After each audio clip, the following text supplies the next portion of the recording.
ये बात आज से लगभग 200 साल पहले की है, जब पूरी दुनिया में धीरे धीरे ये खबर फैलने लगी कि कोई इंसानों का खून पीकर उन्हें मार दे रहा है। और वो दिन ज्यादा दूर नहीं था जब ये खबर हमारे राज्य में गूंजने लगी।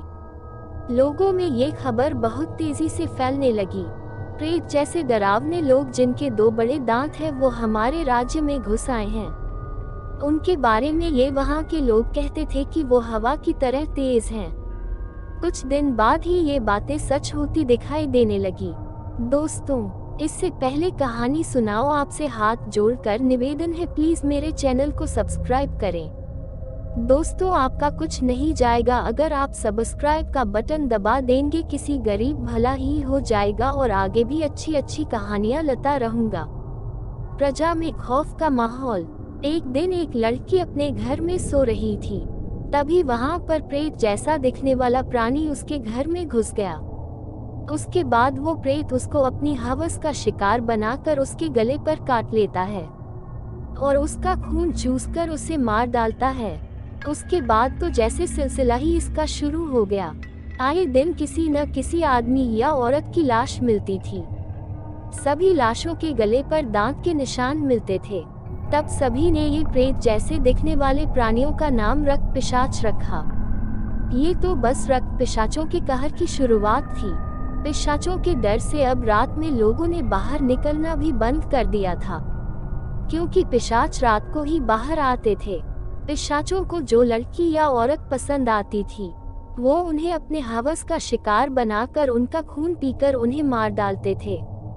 और जब कोई आदमी या औरत उन्हें ज्यादा पसंद आ जाता था, तो वो उन्हें काटकर अपने जैसा बना देते थे, जिससे फिर वो आदमी या औरत अब इंसान नहीं रहते थे, वो उनके साथ ही चले जाते थे और उन्हीं पिशाचों की तरह पिशाच बनकर इंसानों का खून पीते थे।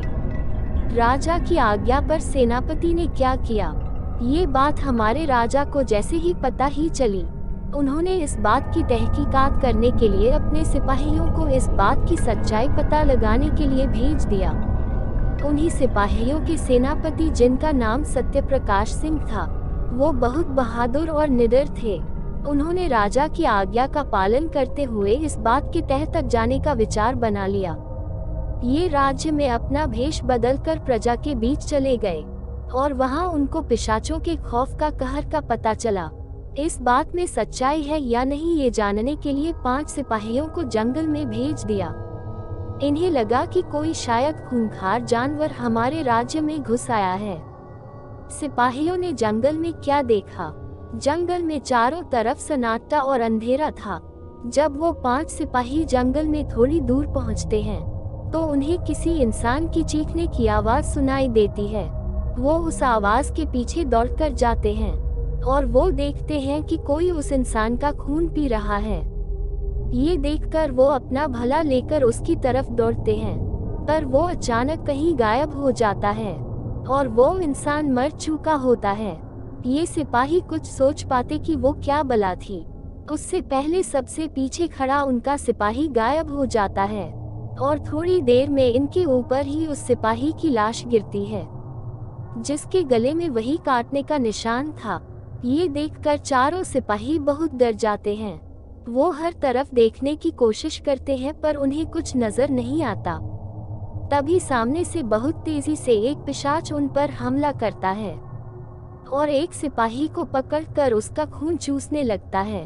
बाकी सिपाही उस पर अपना भाला चलाते हैं, पर उसे कुछ नहीं होता। तभी पीछे से एक और औरत पिशाच उसमें से एक सिपाही पर हमला कर उसे मार डालती है। बाकी के 2 सिपाही अपनी जान बचाकर बहुत तेजी से वहां से भागते हैं, पर उन्हें नहीं पता उनका पाला आज किससे पड़ा है। वो पिशाच चुटकी भर में ही दोनों को मार डालते हैं। जब सुबह होती है और सिपाही वापस नहीं आते, तब सेनापति सत्यप्रकाश को ये बात खटकती है और इस बात का पता लगाने के लिए वो खुद सुबह उस जंगल में जाते हैं और उन्हें वहां उन 5 सिपाहियों की लाशें अलग अलग जगहों पर खून से लटपट मिलती हैं।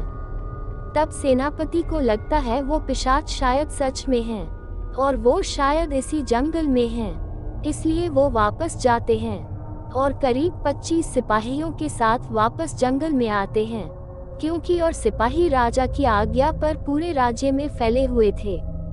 इसलिए सेनापति के पास उस समय सिर्फ 25 सिपाही और बचे थे। सेनापति जंगल में वापस आकर 25 सिपाहियों के जरिए जाल बनाते हैं ताकि पिशाचों को फंसाया जा सके।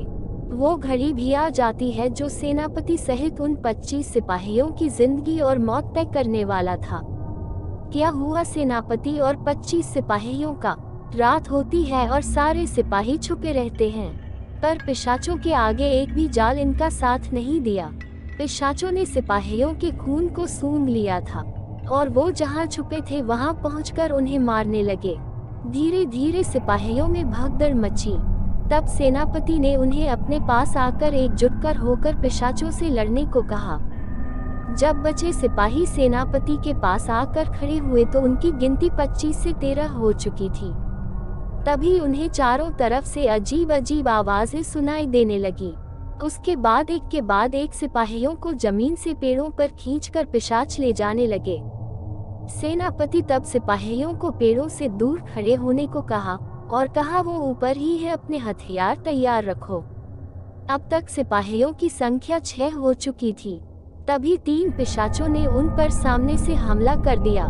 सिपाहियों ने अपनी पूरी ताकत से उनसे लड़ने की कोशिश की, पर उनके हथियार उन रक्त पिशाचों के आगे कुछ भी नहीं थे।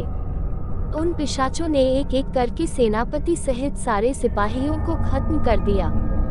कुछ दिन बाद राजा ने इन पिशाचों का तोड़ ढूंढ लिया। फिर उन पिशाचों का मारा जाने लगा। धीरे धीरे पिशाच गायब होने लगे, पर कहते हैं पिशाच आज भी हमारे बीच इंसानों की तरह ही रह रहे हैं। वो समय आने पर ही बाहर आते हैं। और दोस्तों, आपसे भी गुजारिश है, आप ही इतनी रात को कहीं नहीं जाया करें। दोस्तों, कहानी अच्छी लगी हो तो चैनल को सब्सक्राइब करें और वीडियो को लाइक और शेयर करें। Thanks for watching.